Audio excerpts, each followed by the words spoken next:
Bismillahirrahmanirrahim.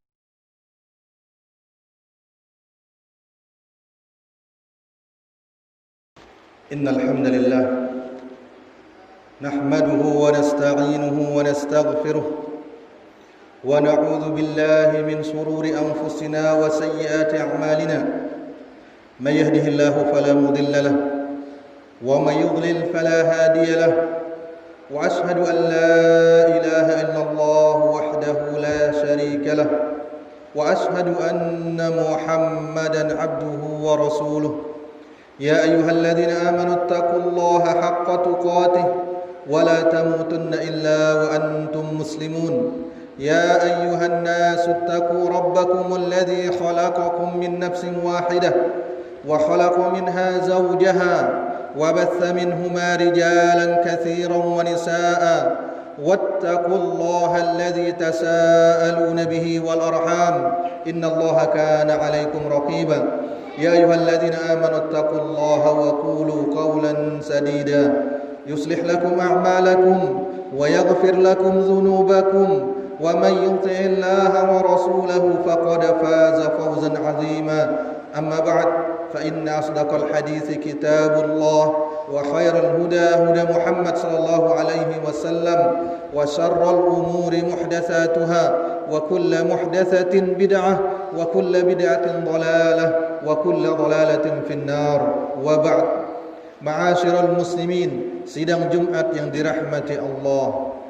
Dalam surat An-Nas, Allah Subhanahu wa taala mengajarkan kepada Nabi kita Muhammad sallallahu alaihi wasallam, kemudian kepada kita semua selaku umat beliau sallallahu alaihi wasallam, untuk berlindung kepada kejahatan syaitan, untuk berlindung kepada Allah dari kejahatan syaitan.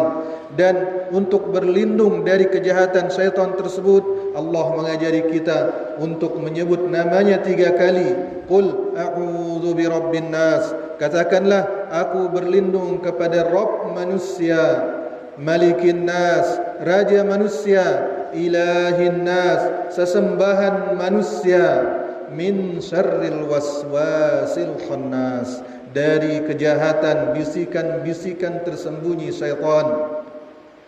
Perhatikanlah ayat ini atau surat ini, hadirin rahmati Allah, bagaimana Allah merintahkan kita untuk berlindung kepadanya dari syaitan dengan menyebut namanya 3 kali. Maka ini menunjukkan betapa bahayanya kejahatan syaitan. Oleh sebab itu Allah mengungkapkan tentang kejahatan mereka dalam beberapa ayat di dalam Al-Quran. 2 di antaranya dalam surah Al-Baqarah, wala tattabi'u khutuwatis syaitan, dan janganlah kalian mengikuti langkah-langkah syaitan. Perhatikanlah ungkapan Allah Subhanahu wa taala ketika menyebutkan tentang godaan syaitan, khutuwat, langkah-langkah. Langkah seseorang itu tidak panjang, bisa dihitung dengan jengkal atau bahkan kurang. Itu menunjukkan bahwasanya syaitan akan menjerumuskan manusia sedikit demi sedikit, dan manusia tersebut baru sadar ketika dia telah berada di dalam lubang kesengsaraan dan kebinasaan. Waliyadzubillah. Di antara contohnya, hadirin rahmati Allah, yang berkaitan dengan hadis Abu Musa al-Asy'ari radhiyallahu taala anhu yang diriwayatkan oleh Imam Ahmad rahimahumullah.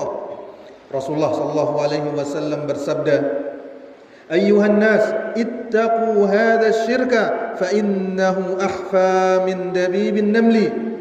Wahai manusia, takutlah kepada kesyirikan, lindungilah diri kalian dari kesyirikan, karena kesyirikan itu lebih rahasia dan lebih tersembunyi serta lebih samar daripada langkah seekor semut yang kecil. Maka seseorang tidak akan sadar ketika dia telah terjerumus ke dalam kesyirikan, karena sebagaimana dijelaskan oleh para guru kita bahwasanya ini dimaksud Rasulullah SAW, sebab-sebab jatuh ke dalam kesyirikan itu adalah samar bentuknya, sangat gelap gulita, tidak akan selamat kecuali oleh orang yang diselamatkan oleh Allah Subhanahu wa taala. Seseorang terkadang ketika dia sedang melakukan ibadah atau ingin melakukan sebuah ibadah, setan membisikinya secara halus, wahai fulan, jangan engkau melakukan ibadah sekarang, banyak orang yang melihatmu. nanti engkau terjatuh ke dalam kesyirikan, riya, sum'ah dan seterusnya. Ketika itu dia membenarkan kata syaitan dan dia pun meninggalkan ibadah yang hendak dia lakukan atau yang sedang dia lakukan.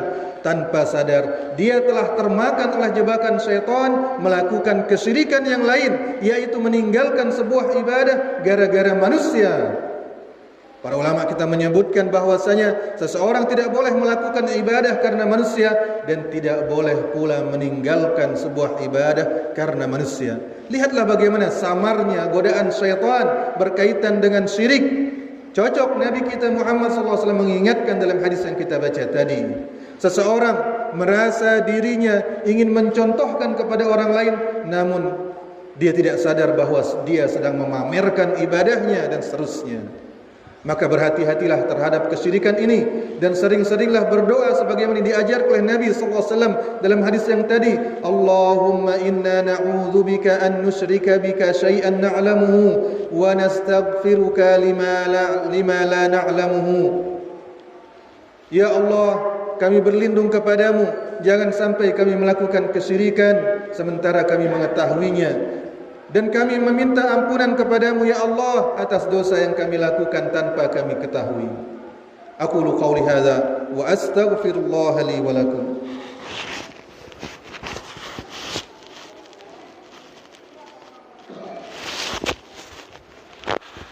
Innal hamdalillah nahmaduhu wa nasta'inuhu wa nastaghfiruh wa na'udzu billahi min shururi anfusina wa sayyiati a'malina.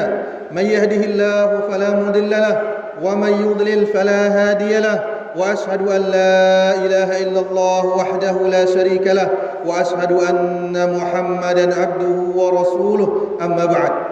Hadirin dirahmati Allah, langkah-langkah syaitan lainnya, jerat-jerat syaitan lainnya yang bersifat samar adalah apa yang disyaratkan oleh Allah Subhanahu wa taala dalam surat Al-Hujurat. Ya ayyuhalladzina amanu ijtanibu katsiran minadh-dhann fa inna ba'dadh-dhanni itsm wa la tajassasu wa la yaghtab ba'dukum ba'dha. Wahai orang-orang yang beriman, jauhilah oleh kalian sebagian atau kebanyakan prasangka, karena sebagian dari prasangka itu adalah dosa. Kemudian Allah Subhanahu wa taala melanjutkan larangannya, dan jangan kalian mengintai-ngintai kesalahan orang lain. Kemudian yang ketiga, dan jangan kalian saling menggunjing. Pertama, Allah Subhanahu wa taala mengawali larangannya dengan melarang untuk berburuk sangka, berprasangka. Kemudian diikuti dengan larangan untuk mengintai kesalahan orang lain. Kemudian yang ketiga, larangan untuk saling menggunjing. Urutan ini bukanlah tanpa makna, hadirin dan rahmati Allah. Sungguhnya ini adalah kalamullah.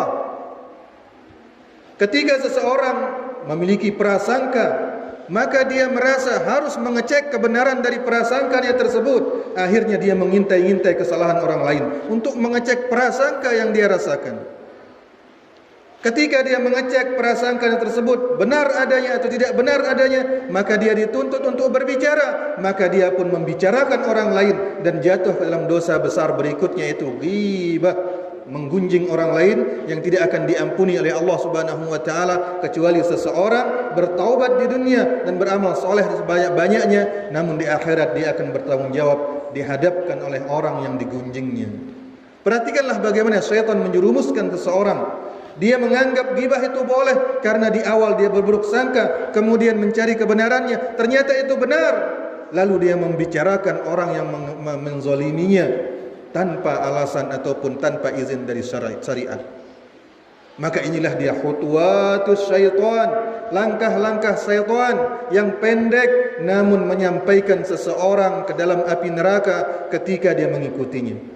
Allahumma salli ala Muhammad wa ala ali Muhammad kama sallaita ala Ibrahim wa ala ali Ibrahim innaka Hamidum Majid, wa barik ala Muhammad wa ala ali Muhammad kama barakta ala Ibrahim wa ala ali Ibrahim innaka Hamidum Majid. Allahumma inna na'udzu bika an nusyrika bika syai'an na'lamuhu wa nastaghfiruka lima la na'lamuhu. Rabbana ighfir lana wa li ikhwanina alladhina sabaquna bil iman wa la taj'al fi qulubina ghillan lil ladzina amanu ربنا إنك رؤوف رحيم اللهم آتنا في الدنيا حسنة وفي الآخرة حسنة وقنا عذاب النار وصلى الله على نبينا محمد وعلى آله وصحبه وسلم وآخر دعوانا أن الحمد لله رب العالمين.